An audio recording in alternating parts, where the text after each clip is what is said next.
Store for what could be an even bigger fight over massive spending cuts that could affect you and your family, not to mention how much money the nation can borrow.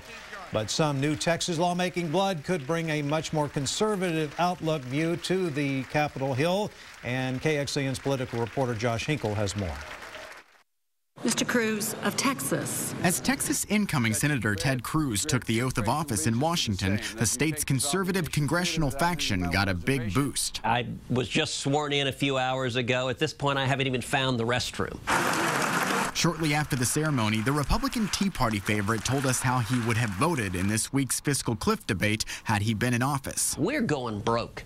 And I think it's fundamentally immoral to saddle our kids and grandkids with debts they cannot repay. We need serious leadership to address these problems, and the fiscal cliff deal did none of that. Fellow Republican Senator John Cornyn reluctantly voted for his chamber's compromise to avoid the fiscal cliff, despite protest from some of the state's most right-leaning conservatives.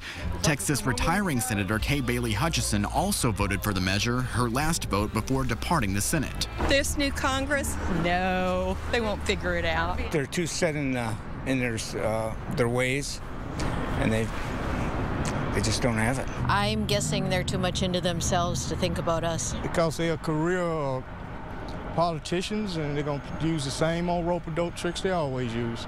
A debt ceiling decision the last Congress postponed will be due around the same time. This self-imposed limit on the amount the U.S. may borrow will undoubtedly come with a struggle over spending. I think most Americans are not terribly interested in the political battles that go on inside the U.S. Capitol.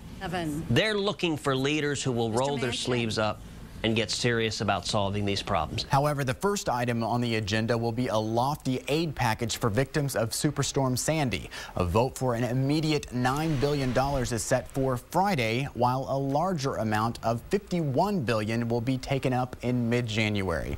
Josh Hinkle, KXAN News.